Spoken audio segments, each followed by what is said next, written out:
ओवैसी को supreme court से झटका, हजारों करोड़ की वक्फ प्रॉपर्टी जब्त, हैदराबाद में बुलडोजर एक्शन शुरू, मौलाना गैंग में मचा भयंकर हड़कंप।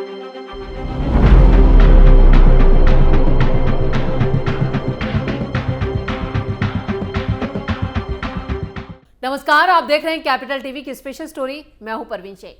यूपी से हैदराबाद तक वक्फ की जमीनों पर कब्जे की तैयारी शुरू हो चुकी है। यह कहें कि बुलडोजर गरजने वाला है। योगी के बुलडोजर एक्शन ने जहां भाईजान की नींदें उड़ा रखी हैं, तो वहीं एक और परेशानी आजकल उन्हें चैन से जीने नहीं दे रही। जिस वक्फ के नाम पर लाखों करोड़ की संपत्ति वक्फ बोर्ड जमा कर चुके हैं, अब उसको समय पर रजिस्टर करवाने में ही हाथ पांव फूल गए, क्योंकि वक्फ रजिस्ट्रेशन का वक्त खत्म हो गया। 5 दिसंबर 2025 ये वो तारीख है जिसको लेकर देश के अलग अलग वक्फ बोर्ड की नींद पहले ही उड़ गई थी। 5 दिसंबर की डेडलाइन खत्म हो चुकी है, जिसको लेकर सवाल उठ रहा है, क्या अब वक्फ की जमीनों पर सरकार का कब्जा होगा? केंद्र सरकार ने 6 जून को लॉन्च किए गए उम्मीद पोर्टल पर वक्फ संपत्तियों को रजिस्टर्ड 3 महीने और यहां पर वक्त दिया है।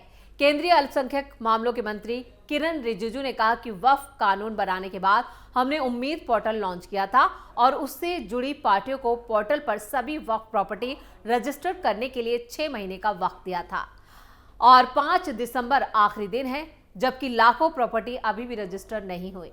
कई सांसद और सामाजिक नेता मेरे पास डेडलाइन बढ़ाने की रिक्वेस्ट करने आए थे। मैं सभी मुतव्वलियों को भरोसा दिलाता हूं कि अगले 3 महीनों तक हम उम्मीद पोर्टल पर रजिस्टर करने वालों पर कोई पेनल्टी नहीं लगाएंगे या कोई सख्त कार्रवाई नहीं करेंगे। अगर आप रजिस्टर नहीं कर पा रहे हैं तो मेरी रिक्वेस्ट है कि आप ट्रिब्यूनल जाएं। 1.5 लाख से ज्यादा वक्फ प्रॉपर्टी रजिस्टर। सुप्रीम कोर्ट ने अपने निर्देशों में साफ कहा था कि 6 महीने की डेडलाइन के बाद तारीख नहीं बढ़ाई जा सकती, लेकिन ट्रिब्यूनल के पास इसे 6 महीने तक बढ़ाने का अधिकार है।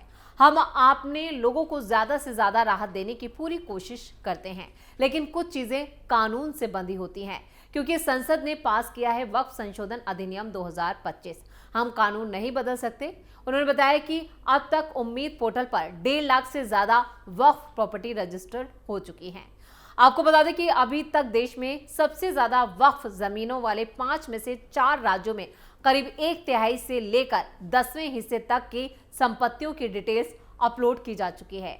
वक्फ बोर्ड और संपत्तियों के मुतव्वली यानी देखभाल करने वाले उम्मीद पोर्टल पर अभी डिटेल्स अपलोड नहीं कर पाए हैं।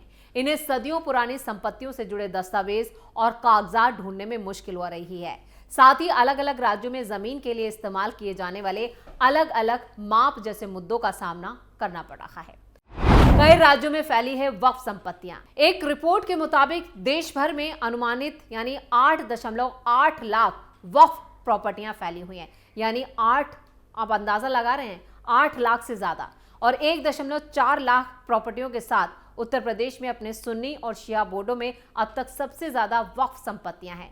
यूपी के बाद पश्चिम बंगाल में ही 80,480 और पंजाब में 75,511, जबकि तमिलनाडु में 66,092 और कर्नाटक में 65,242 में सबसे ज्यादा वक्फ प्रॉपर्टीज है। बिहार यूपी के अलावा एकमात्र ऐसा राज्य है जहां अलग अलग सुन्नी और शिया बोर्ड है। बाकी सभी राज्यों में एक सेंट्रल वक्फ बोर्ड की तरह यानी राज्य का ही वक्फ बोर्ड है।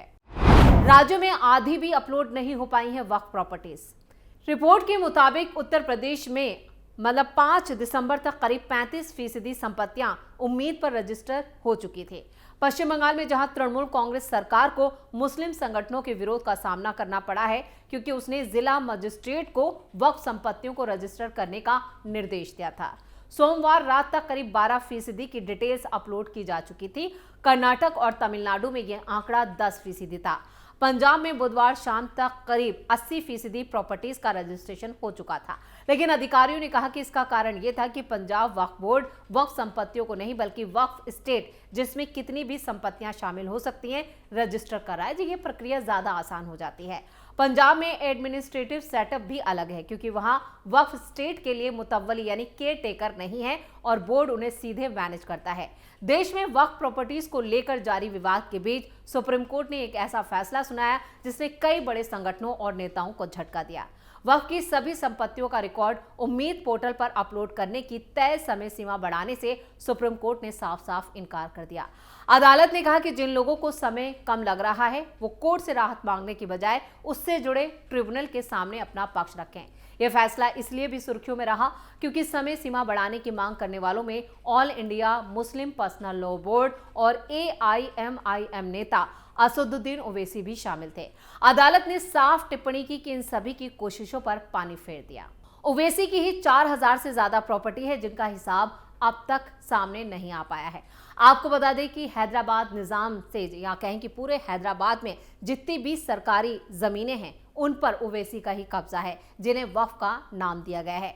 ओवैसी अकेले नहीं है। इस अगर फहरिस्त की बात की जाए तो इस फहरिस्त में संभल से समाजवादी पार्टी के सांसद जियाउर रहमान बर्क का नाम भी शामिल है। संभल में सदियों से राजनीति करता आ रहा बर्क परिवार, आप अंदाजा लगाइए, संभल में भी हजारों करोड़ की प्रॉपर्टी है और इन हजारों करोड़ की प्रॉपर्टीज में से भी संभल जिले में ही सिर्फ 50% प्रॉपर्टी उम्मीद पोर्टल पर रजिस्टर्ड हो पाई है। और इसको लेकर खासतौर से समाजवादी पार्टी के सांसद जियाउर रहमान बर्क ने एक लंबा चौड़ा खत किरण रिजिजू को लिखा जिसमें उन्होंने ये गुहार लगाई, एक तरह से कहे कि वो गिड़गड़ाए कि हुजूर किसी भी तरह से आप वक्फ रजिस्ट्रेशन की जो समय सीमा है उसे बढ़ा दीजिए, क्योंकि देश की सर्वोच्च अदालत ने ही समय सीमा बढ़ाने से इनकार कर दिया और सुप्रीम कोर्ट से मुंह की खाने के बाद पूरा मौलाना गैंग जो है वो इस वक्त बिदक रहा है या कहे कि बहुत ज्यादा टेंशन में नजर आ रहा है। उसे समझ नहीं आ रहा कि वो कैसे अपनी विरासत को बचाए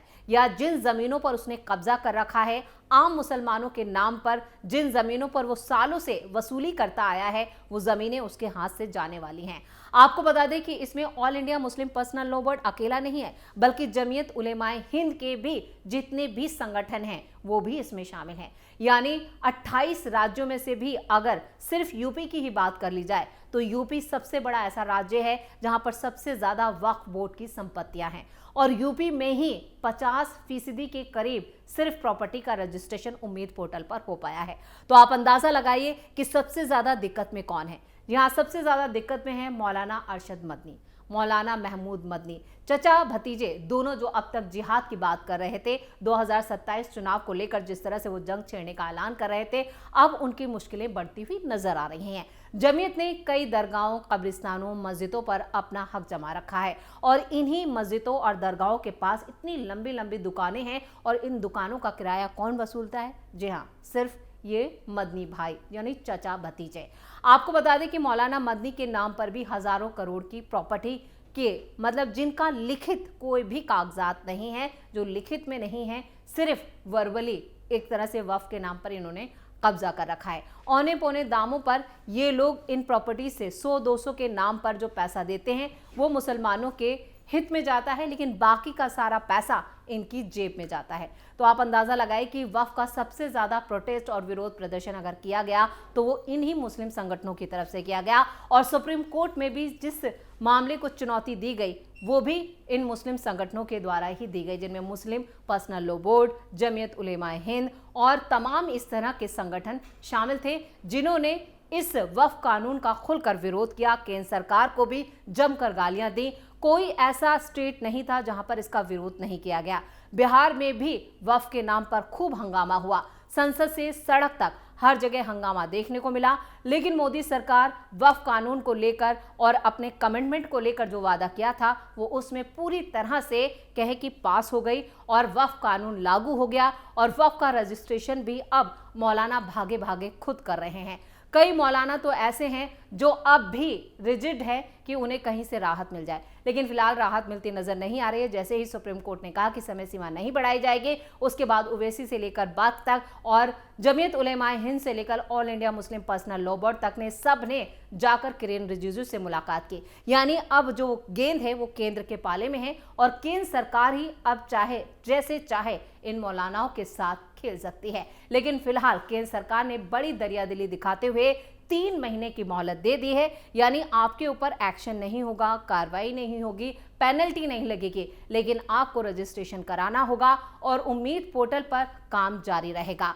लेकिन इसका ऑफिशियली औपचारिक तौर पर ऐलान नहीं किया गया है। यानी अभी भी कागजातों को लेकर और भी कई पेच वक्फ को लेकर फंसे हुए नजर आ रहे हैं। अब सबसे बड़ा सवाल यह है कि ओवैसी साहब क्या करेंगे, जिनकी 4000 की जो प्रॉपर्टी है, जिसका ब्यौरा आज तक उन्होंने सबसे छिपाया, इसमें मुस्लिम संगठन भी शामिल हैं।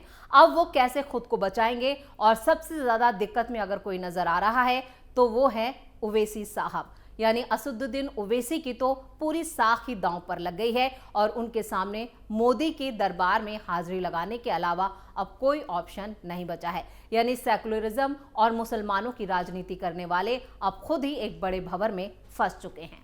तो स्पेशल स्टोरी में इतना ही। वीडियो कैसा लगा कमेंट करके अपनी राय जरूर दें। वीडियो को लाइक करें, शेयर करें और कैपिटल टीवी को सब्सक्राइब जरूर करें। धन्यवाद।